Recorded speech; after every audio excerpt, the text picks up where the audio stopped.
그때 예수께서 대답하여 이르시되 천지의 주제이신 아버지여, 이것을 지혜롭고 슬기 있는 자들에게는 숨기시고 어린 아이들에게는 나타내심을 감사하나이다. 옳소이다. 이렇게 된 것이 아버지의 뜻이니이다. 내 아버지께서 모든 것을 내게 주셨으니 아버지 외에는 아들을 아는 자가 없고 아들과 또 아들의 소원대로 계시를 받는 자 외에는 아버지를 아는 자가 없느니라. 수고하고 무거운 짐진 자들아, 다 내게로 오라. 내가 너희를 쉬게 하리라. 나는 마음이 온유하고 겸손하니 나의 멍에를 메고 내게 배우라. 그리하면 너희 마음이 쉼을 얻으리니 이는 내 멍에는 쉽고 내 짐은 가벼움이라 하시니라. 아멘. 여러분, 쉬어 보신 지 얼마나 되셨습니까? 제가 말하는 쉰다는 것은 베케이션을 말하는 게 아니고 정말로 내 마음이 예수 그리스도 안에서 평안하게 쉬어 보신 지가 얼마나 되셨습니까? 이 세상은 요즘은 어릴 때부터 평안하게 쉬지 못하도록 그렇게 만드는 세상이 되어버려서 아이들도 5살, 6살 먹은 아이들도 한번 쉬어봤으면 좋겠다, 이런 생각을 하게 만드는 정말 그런 복잡한 세상입니다. 언제 쉬어봤는지 정말 마음속에 이걸 생각하시면서 염두에 두시면서 이 말씀을 들으시면 되겠습니다.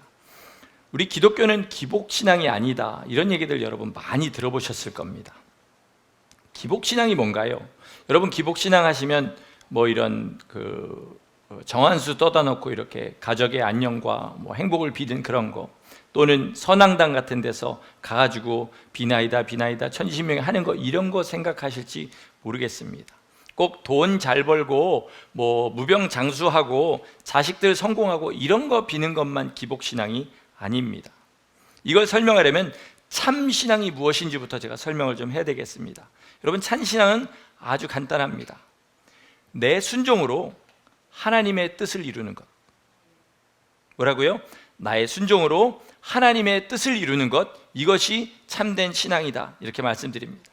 여러분, 우리가 하나님의 뜻을 내 순종해서 이루면 하나님이 좋아지십니까? 우리가 좋아집니까? 이게 모든 것의 시발점인 거죠. 뭐가 잘못돼가는 시발점인 거예요. 세상은요, 법칙이 이렇습니다. 종업원은 최소한으로 적게 일하고 최대한으로 많이 받는 걸 목적으로 그렇게 일을 하죠. 고용주는 최대한 적게 주고 최소한으로 적게 주고 최대한으로 많이 부려먹는 거, 물론 다 그렇지는 않지만 세상이라는 게 그렇다는 겁니다. 그런데 하나님은 우리를 부려먹으셔가지고 뭔가를 이루실 만한 그런 부족한 것이 없으신 분입니다. 하나님은 어떤 분이냐면 우리를 만드신 분이에요. 그래서 우리는 모르는, 우리가 가장 행복할 수 있는 길이 무엇인지를 아시는 분이 하나님이십니다. 그래서 뭔가 우리에게 하라고 하실 때는 너희 잘 되라고 하시는 것이지, 참된 행복을 얻으라고 하시는 것이지, 우리를 억압하시고 착취하셔가지고 무언가를 이루어내려고 하시는 분이 아니라는 거죠. 그러므로 하나님 뜻에 순종하는 것은 우리에게 복이 되고 하나님 앞에는 영광이 되고 다른 사람한테는 빛이 되는 것입니다. 이게 뭐냐면 진짜 신앙인 거죠. 그럼 기복신앙은 반대로 뭘까요? 기복신앙은 뭐죠? 하나님을 이용해서 자기의 뜻을 이루려고 하는 것, 이게 기복신앙입니다. 그러니까 세상에 방금 제가 말씀드린 그 주인과 종업원의 관계처럼 뭐든지 나는 최소한으로 적게 하고 하나님을 이용해가지고 내가 원하는 뜻을 이루려고 하는 것, 이게 기복신앙입니다. 그러니까 자기의 뜻이란 무엇이냐? 자기의 뜻이란 무엇이냐? 하나님의 뜻이 아닌 모든 것이 다 자기의 뜻입니다. 하나님의 뜻이 아닌 것은 다 자기 뜻이에요. 그렇게 생각하시면 됩니다. 성경에서 계시하시는 하나님의 뜻과 상관없는 모든 것은 내가 아무리 고상한 것을 추구하고 형이상학적인 것을 이루려 한다 할지라도 결국은 그게 다 자기 뜻인 것이고요, 그거를 이루려고 하나님 앞에 나와서 울고불고 떼쓰는 것을 뭐라 그러냐면 기복신앙이라고 하는 것입니다. 내가 그러니까 다른 사람보다 좀 고상하다고 해서 내 믿음은 달라, 이렇게 생각하시면 안 되고요, 오직 성경에서 계시하신 하나님의 뜻을 이루는 것이 내 삶의 목적이고 내가 그것을 위해서 기도한다, 그러면 내 신앙이 참 신앙인 것입니다. 여러분, 기도할 때 무엇을 바라고 기도하십니까? 이것을 보시면 내 마음에 아직도 기복신앙적인 요소가 있구나 라는 것을 아시게 될 수 있습니다. 그런데 이것보다, 이 기복신앙보다 더 기가 막힌 신앙이 있는데, 그건 뭐냐면 자기가 만든 하나님을 섬기는 그런 신앙생활입니다. 이스라엘 백성이 광야에서 금송아지를 만들고요, 이게 금송아지 신이다 이렇게 하지 않았고 뭐라 그랬죠? 이가 애굽에서 너희를 인도하여 낸 신이다 이렇게 얘기했어요. 하나님이시라고 얘기한 거죠. 성경에서 몇 구절만 발췌하면요, 금방 새로운 종교 하나가 생깁니다. 대한민국에도 자기가 자칭 예수라는 사람만 몇십 명이 있다 그러지 않습니까?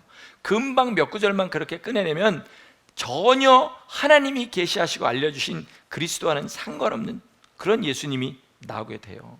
그런데 우리도 알게 모르게 고집처럼 갖고 있는 예수님에 대한 그런 생각들이 있는 거죠. 이것들을 성경을 통해서 바꿔나가는 것을 뭐라 그러냐면 회개라고 하는 것입니다. 내 마음과 내 생각을. 그러니까 진짜 신앙이 뭐라 그랬습니까? 다시 한번, 나의 순종으로 하나님의 뜻을 이루는 것. 2페이지 넘어갔는데 벌써 잊어버리셨습니까? 나의 순종으로 하나님의 뜻을 이루는 것, 이게 실제로 나한테 진짜 복입니다. 혹시라도 여러분 교묘한 말장난으로 아직도 나의 뜻을 이루는 게 목적이 되시다면 그것을 빨리 회개하셔야 됩니다. 그리고 하나님의 뜻이 무엇인지를 알아야 돼요. 오늘 본문 제가 11장을 다 읽어오시라고 이렇게 말씀을 드렸는데, 이게 어떻게 연결되는지 한번 보겠습니다. 시작은 어떻게 연결이 되냐면요, 세례 요한이 그 제자들을 보냅니다. 그리고 제자들에게 예수님한테 물으라고 그래요. 우리가 당신이 그이십니까? 아니면 우리가 다른 일을 기다려야 되겠습니까? 당신 메시아입니까? 아니면 아닙니까? 이렇게 물어본 거죠. 그랬더니 주님의 대답은 내가 메시아다 이렇게 얘기 안 하시고 뭐라 그러면, 가서 세례요한에게 이렇게 이르라. 장님이 눈을 뜨고 귀머거리가 듣고 그 다음에 앉은 뱅이가 일어난도다. 그렇게 가서 전하라. 무슨 말입니까? 나 하는 거 보면 모르겠니? 내 지금 행하는 능력을 보면 모르겠니? 나 메시아야 이렇게 말씀하시는 거죠. 성경에 보면요, 주님의 그 행하시는 능력을 보고 예수님이 메시아인 걸 알아본 사람들이 있었습니다. 빈부고와 그 직업이나 그 학력을 막론하고 알아본 사람들이 있었어요. 그 중에 가장 못 배운 사람은 누구였냐면 맹인들, 그 다음에 이런 사람들이었습니다. 요한복음 9장에 보면 맹인이 하나 나옵니다. 예수님하고 제자들하고 이렇게 걸어가다가 여기 맹인이 한 명이 앉아서 구걸하고 있었어요. 그랬더니 당시에 유대인들이 하는 생각이죠. 이 맹인이 맹인된 것이 자기의 죄 때문입니까? 아니면 부모의 죄 때문입니까? 이렇게 물어봤어요. 그랬더니 주님이 뭐라고 대답하셨죠? 자기의 죄 때문도 아니고 부모의 죄 때문도 아니고 하나님이 자기의 하시는 일을 나타내시려고 그렇게 하신 것이다 이렇게 대답했어요. 그리고 그 사람의 눈을 뜨게 했습니다. 그랬더니 바리새인들은 예수님이 메시아인 걸 인정하고 싶지 않았잖아요. 그래서 이 사람을 불러다가 취조를 하기 시작하는 겁니다. 너 우리한테 바른 대로 되라. 너 눈 다른 데서 떴지. 나는 저 사람이 죄인인 줄 안다. 저 예수란 사람이 죄인인 줄 안다. 바른 대로 얘기하라. 그랬더니 이 눈 뜬 사람의 이야기가 참 의미심장합니다. 요한복음 9장에 나오는데 앞에 띄울 테니까 제가 읽겠습니다. 한번 보세요. 그 사람이 대답하여 이르되 이상하다. 이 사람이 내 눈을 뜨게 하였는데 당신들은 그가 어디서 왔는지 알지 못하는도다. 하나님이 죄인의 말을 듣지 아니하시고 경건하여 그의 뜻대로 행하는 자의 말은 들으시는 줄을 우리가 아나이다. 창세 이후로 맹인으로 난 자의 눈을 뜨게 하였다함을 듣지 못하였으니 이 사람이 하나님께로부터 오지 아니하였으면 아무 일도 할 수 없으리이다. 이렇게 얘기합니다. 여러분, 배우지 못한 이 맹인이라 할지라도 자기에게 일어날 일들을 하나하나 짚어보니까 이가 메시아일 수밖에 없다는 것을 깨닫게 되는 거예요. 다시 말해서 그저 어린아이 정도의 그런 생각만 가지고 있다 할지라도 주의 복음을 듣고 주님이 하신 일들, 그리고 많은 것들이 이 선지간의 일을 생각하면 받을 수 있도록 하신 것이 복음입니다. 그래서 오늘 본문에 뭐라 그럽니까? 어린아이에게는 나타내시고 지혜 있는 자들에게는 숨기셨다. 왜냐하면 지혜 있다는 것은 뭐냐면 머리를 계속해서 쓴다는 거죠. 자기의 이해 타산과 맞춰서 말씀을 생각하는데 어린아이는 있는 그대로 받아들이는 거예요. 그러니까 너무나 쉽게 받아들이게 된 거죠. 나는 지금 아무것도 배우지 못해서 평생 맹인으로 살다가 지금 이렇게 해도 내가 볼 땐 이가 메시아라는 것이 너무 당연한데 어떻게 당신들은 일평생 성경만 연구하는 당신들은 이걸 보고도 그가 메시아인지를 믿지 못합니까? 이렇게 얘기하는 겁니다. 우리도 마찬가지예요. 하나님이 우리의 삶에서 우리의 길을 분명하게 인도하시는 것이 있습니다. 너무나 클리어해요. 말씀도 어떤 말씀은 묵상해서 깨달아야 될 것도 있지만 어떤 말씀은 그냥 있는 그대로 드려야 되는 말씀들이 있어요. 뻔하게 이것들이 있음에도 불구하고 바리새인들과 같이 마음으로 이래저래 핑계대면서 주님을 밀어내는 거죠. 이것 때문에 우리의 삶이 주님 앞으로 더 깊이 들어오지 못하는 겁니다. 그러면 배운 사람은 주의 말씀을 듣지 못하게 되어 있냐? 아닙니다. 주님 앞에 나온 사람 중에 최고학력자는 누굴까요? 요한복음 3장에 나오는 니고데모입니다. 니고데모. 아리마다 요셉도 나온 거는 나온 것 같으니까 그 사람도 고학력자겠죠. 니고데모는요 선생이었습니다. 선생도 너는 이스라엘의 선생으로 이것을 알지 못하냐, 주님이 얘기하셨어요. 그러니까 이스라엘에서 제일 유명한 선생님 중에 한 명이었던 거예요. 그런데 아무리 성경을 연구하고 아무리 성경대로 살아보려고 해도 천국에 갈 길이 보이지 않는 겁니다. 어떻게 됐을까요? 주님께서 그런데 어느 날 나타나셔가지고 그런 이적들을 행하시는 거예요. 눈이 번쩍 뜨였고 저분한테 가면 내가 아버지, 그러니까 하늘나라에 갈 길을 얻겠구나 라고 생각하고 그분에 가서 물어본 것이죠. 이 두 사람의 공통점이 뭘까요, 여러분? 니고데모와 이 맹인의 공통점, 둘 다 절망하고 있었다는 겁니다.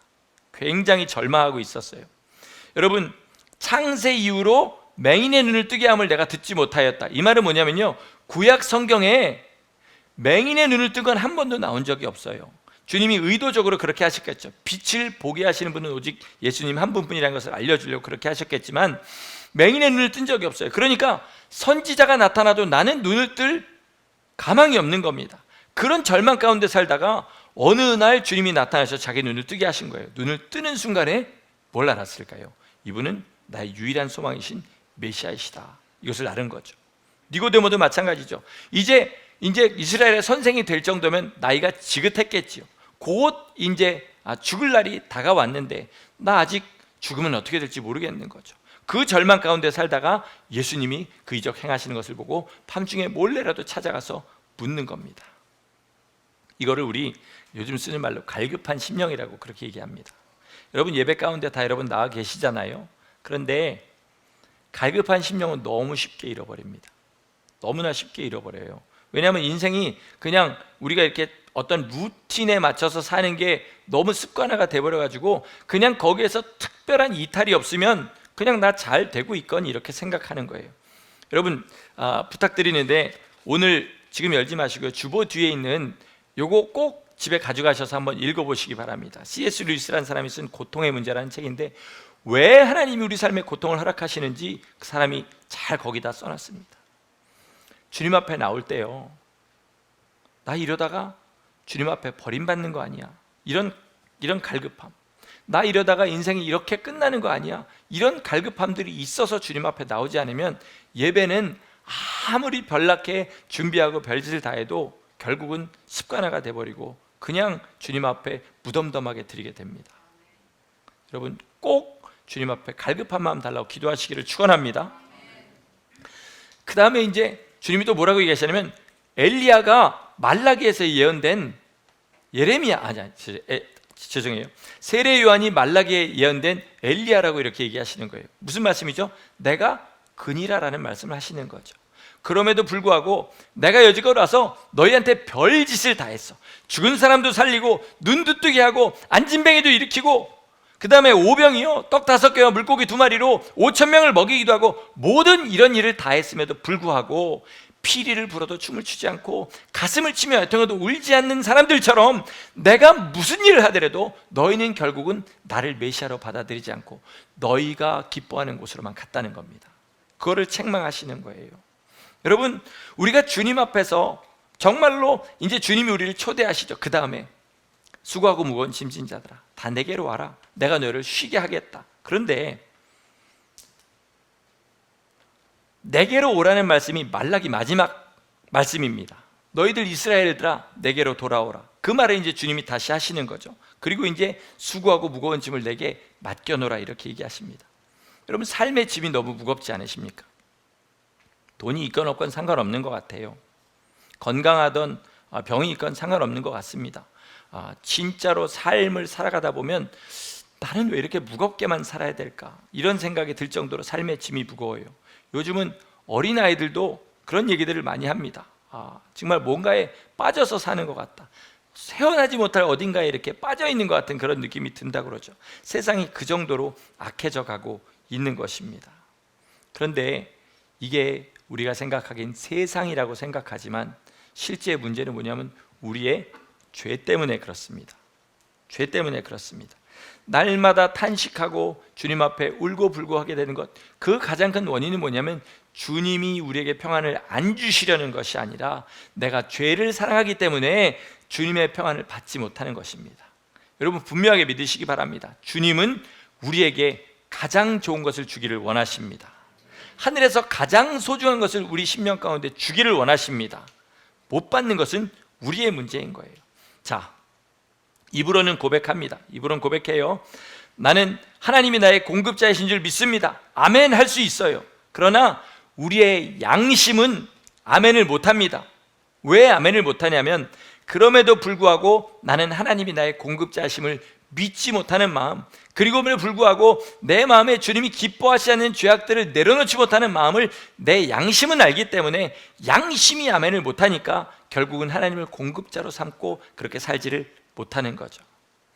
앞으로 제가 설교할 때마다 여러 번 말씀드리겠지만 우리는 온전하게 회개해야 됩니다. 근데 그 온전한 회개는 무엇이냐? 잘 들으세요. 삶의 목적이 완전히 바뀌는 겁니다. 그게 진짜 회개입니다. 내 뜻을 이루려고 사는 삶에서 하나님의 뜻을 이루려고 사는 삶으로 바뀌는 것, 그것이 온전한 회개고, 세상을 기뻐하는 삶에서 하늘나라를 소망하고 기뻐하는 삶으로 바뀌는 것이 온전한 회개고, 내가 남들보다 높아지는 것을 기뻐하는 삶에서 하나님이 나를 통하여 세상 가운데 높아지는 것을 기뻐하는 것이 온전한 회개한 자의 삶입니다. 여러분, 이것이 우리의 삶 가운데 없으면 결국은 돌고 돌아서 다시 처음에 그 자리로 돌아오게 됩니다. 여러분, 온전한 회개하시기를 축복합니다. 그러므로 내 짐을 내려놓는다는 것은, 잘 들으세요. 잘 들으라는 얘기를 몇 번 하는지 모르겠습니다. 여기 약간 더운 것 같아요. 많은 분들이 지금 눈을 감고 다른 곳에 가 계셔요. 좀 시원하게 만들었으면 좋겠습니다. 몸만 나와 있으면 안 된다는 거죠. 마음이 나와 있어야 됩니다. 보통 사람들이, 우리 보통 기독교인들이 어려운 일이 있으면 주님 앞에 나와서 울고불고 기도합니다. 1시간, 2시간 막 울고불고 기도해요. 그 다음에 주님, 내 얘기 들어주셔서 감사해요. 그리고 다시 그 짐을 들고 가죠. 대부분 그렇습니다. 정말로 자유하고 짐을 맡겨놓고 내려가는 분들은 없어요. 왜 그런지 한번 잘 생각해 보세요. 우리는요, 결과에 집착합니다. 결과에 집착해요. 내가 만약에 어떤 일을 계획했다고 해보겠습니다. 그러면 계획하는 이는 사람이지만 이루시는 이는 하나님이십니다. 이렇게 주님 앞에 고백한다는 것은 뭐냐면 주님이 이루어 주시면 주님의 뜻인 것이고 안 이루어 주셔도 주님의 뜻입니다 라고 고백하는 겁니다. 아멘이십니까? 근데 보통은 죽어도 내가 원하는 대로 돼야 되는 거예요. 그러다 보니까 아무리 기도해도 그 일이 이루어지거나 안 이루어질 때까지는 마음이 평안을 얻지를 못하는 겁니다. 예를 들어서 누가 아파요. 이 아픈 사람 낫게 해주세요 라고 하면 그 사람이 나을 때까지는 내 마음이 평안을 못 얻는 거예요. 주님 앞에 짐을 내려놓는다는 것은, 맡긴다는 것은 뭐냐? 결과를 맡기는 겁니다. 결과를 맡기는 거예요. 그리고 과정을 주님 뜻대로 순종하면서 나가는 거죠. 그런데 대부분은 뭐냐면 과정에서 주님 뜻대로 순종하는 것은 없이 결과만 이루어달라고 기도합니다. 그러니까 뭐예요? 짐이 내려놓아지지를 않는 것이죠. 주님 앞에 맡긴다는 게 뭐라고요? 과정을 순종하면서 결과는 주님의 손에 맡겨놓는 겁니다. 그러니까 기도하고 평안하게 갈 수 있는 거죠. 인간의 가장 큰 약점은 뭡니까? 1시간 뒤를 내다보지 못하는 거예요. 1분 뒤도 내돌아보지 못합니다. 교통사고로 죽는 사람들이 1분 전에 자기가 1분 후에 죽을 줄을 알겠습니까? 모르지만 그렇게 해서 자기 삶을 마감한다는 거죠. 언제 죽을지를 모르는 건 당연한 거고요. 내가 지금 하고 있는 일이 맞는 것인지 틀린 것인지, 이게 나한테 유익이 되는 건지 손해가 되는 건지 모른다는 겁니다. 그러니까 우리가 기도할 때 예를 들어서 내가 어떤 사업을 하나 계획하고 주님 앞에 기도한다고 해보겠습니다. 이게 돼야 맞습니까? 안 돼야 맞습니까? 이건 주님 손에 달린 거예요. 다만 나는 뭐 하는 겁니까? 주님 뜻대로 그 사업을 순종하면서 하는 것이죠. 제가 25년 전에 미국에 왔을 때 당시에 아마 좀 유명했던 얘기인 것 같아요. 저 업스테이트 뉴욕에 사시는 분이 있었는데 그 동네에 아주 부잣집 아이가 하나 살았답니다. 여기는 11학년 정도 되면 운전면허를 받지 않습니까? 그래서 아버지가 그 아들한테 F로 시작하는 아주 고급 스포츠카를 사줬어요.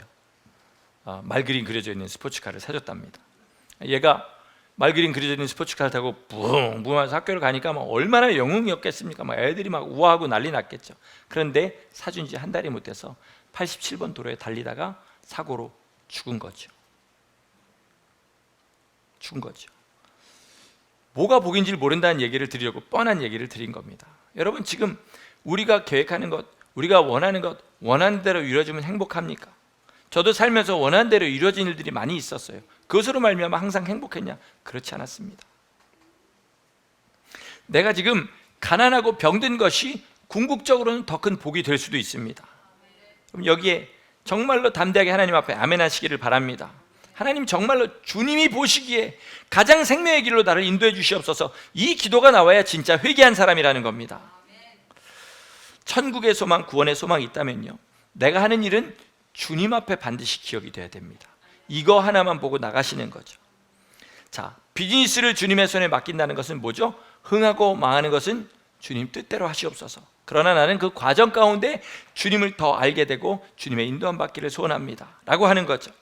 자식의 미래를 맡기는 것도 마찬가지죠. 무조건 하나님 아버지 이렇게 돼서 이렇게 된 다음에 이렇게 되게 하여 주셔서 신하로 쓰고 기도하는 게 아니라 이 자식이 결국 주님의 사람 되어서 멸망에 빠지지 않도록 주님 인도해 주시옵소서. 그 외의 모든 것을 다 주님의 손에 맡깁니다. 살리시든 죽이시든 그를 어떻게 하시든 주님이 만들어 주시옵소서 라고 하는 것이 주님 손에 맡기는 것입니다. 그러면 여기에서 제가 가장 고민하는 부분이 있었습니다. 뭐냐면 내가 주님 손에 맡겼으니까 나는 아무것도 안 해도 되냐는 것이죠. 이게 이제 우리의 맹점인 거죠. 보통 보면요, 하나님의 손에 맡겼다 그러는 사람들을 보면은 하기 싫은 일을 주로 맡깁니다. 자기가 진짜 하고 싶은 일은 안 맡겨요. 보통 나 아예 하나님 손에 다 맡겼어요 이런 사람 보면 그냥 생각하기도 귀찮은 일 이런 거 맡기지, 자기가 정말 하고 싶고 너무 흥미롭고 너무 즐거운 일들은 절대 안 맡긴다는 거죠. 맞죠? 양심 있는 분은 아멘 하셔야 돼요.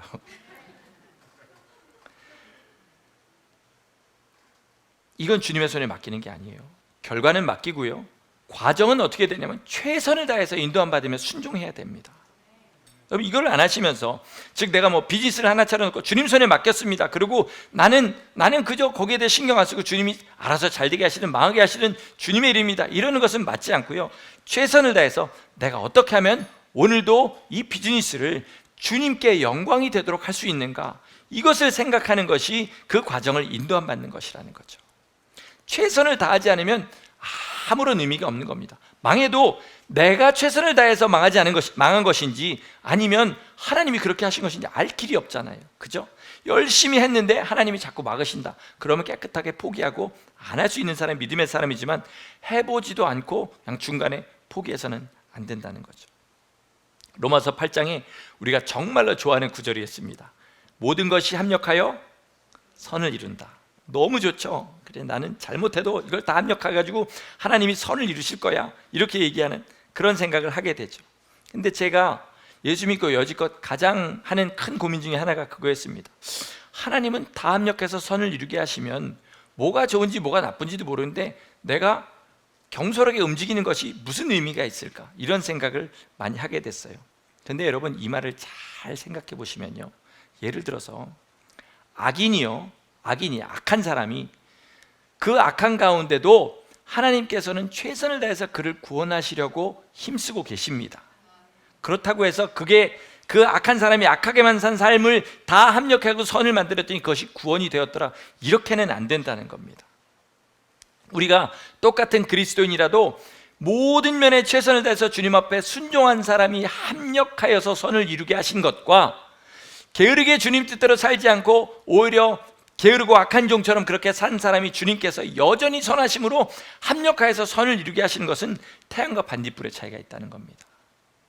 그러므로 우리 삶에서 항상 주님의 뜻대로 순종하는 것이 없이 내 그때그때 기분에 따라서 모든 것이 합력해서 선을 이루어 나 이거 주님 손에 맡겼으니까 난 다 내려놨어, 실제로 내 마음을 그렇게 속이면서 나가는 것들을 빨리 그쳐야 되고, 무엇을 해야 되냐? 날마다 주님의 말씀을 묵상하고 순종해야 됩니다. 그게 우리가 할 수 있는 최선이에요.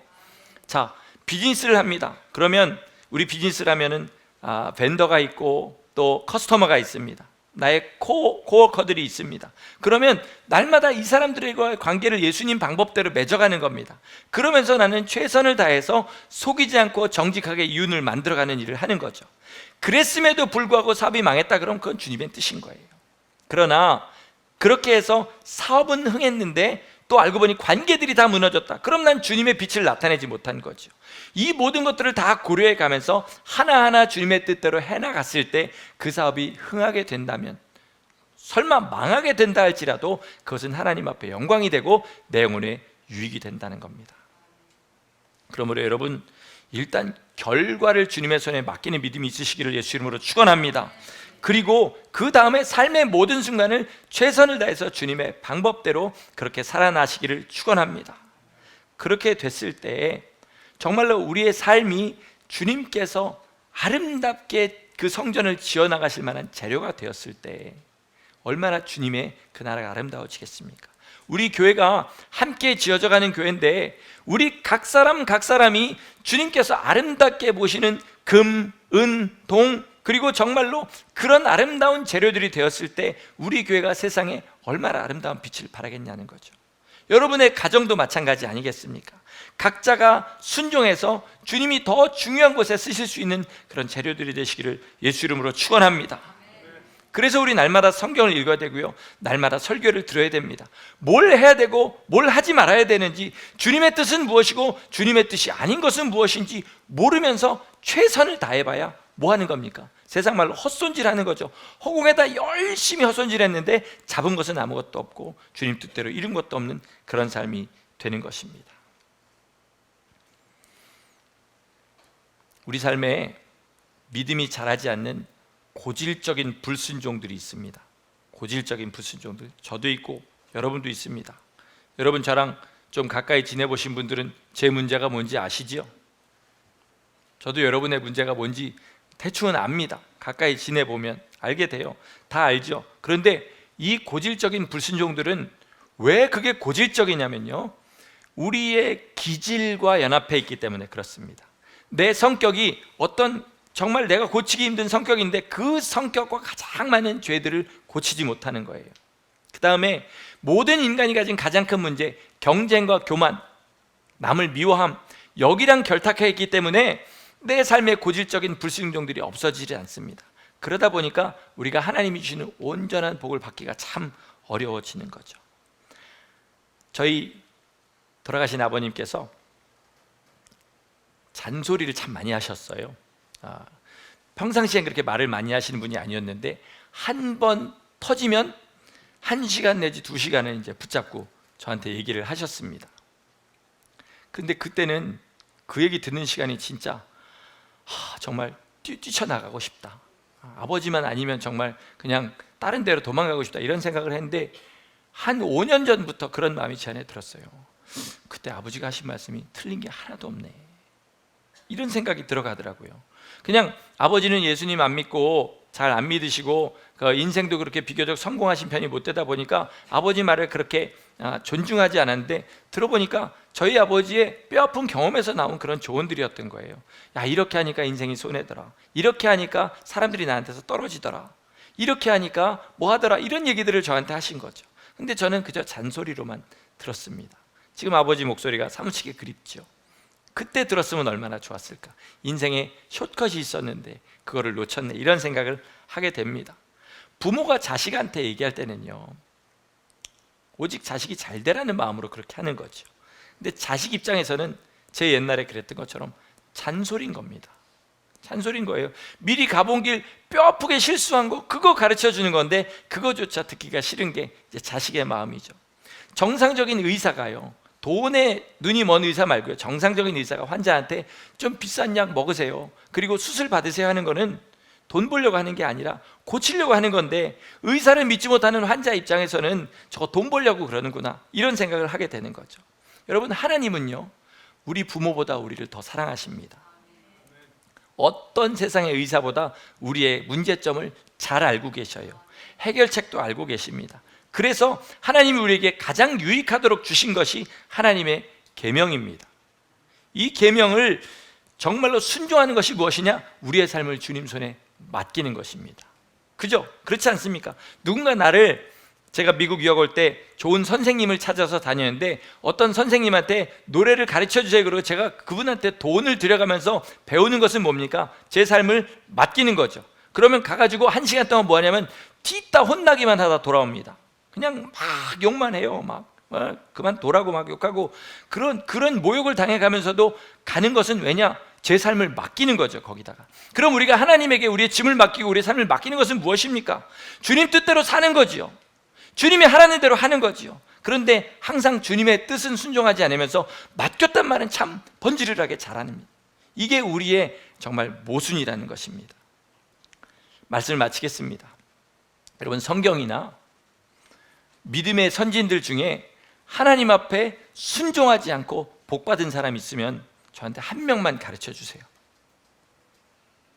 처음에는 불순종하다가 나중에는 목숨을 바치는 순종한 사람들이 있죠. 그 옛날 불순종 말고요. 궁극적으로 끝까지 주님의 말씀 안 들었는데 복받은 사람이 있으면 한 명만 저한테 알려주시기 바랍니다. 아무도 없습니다. 모든 사람이 다 어떻게 해서 복을 받았냐, 어떻게 해서 하나님의 사람이라 칭함을 받았냐, 결국은 주의 말씀에 순종해서 자기 삶을 맡긴 사람이 그렇게 됐습니다. 그럼 우리는 어떻게 되겠습니까? 나는 목사가 아니니까, 나는 사역자가 아니니까, 선교사가 아니니까 그냥 이대로 살다가 그냥 대충 구원받겠습니다. 성경은 그런 길을 한 번도 제시한 적이 없다는 사실, 여러분 깊이 아시기 바랍니다. 제가 처음에 한 질문 다시 드리겠습니다. 언제 마지막으로 평안하게 쉬어보셨습니까? 만약에 쉬어본 기억이 너무나 멀다면 나는 고질적인 하나님 앞에 불순종을 가지고 여기까지 오고 그걸 주님 앞에 맡기지 못했다는 증거입니다. 여러분, 무엇이 됐든 하나님 앞에 간절히 기도하세요. 주님, 뭐를 주님 앞에 맡겨야 되겠습니까? 알려주시고 맡길 수 있게 하셔서 저 정말 주님이 주시는 평안 한번 누려보게 하여 주시옵소서. 이게 진실한 주님 앞에 기도 되시기를 예수 이름으로 간절히 축원합니다. 아멘. 기도하겠습니다.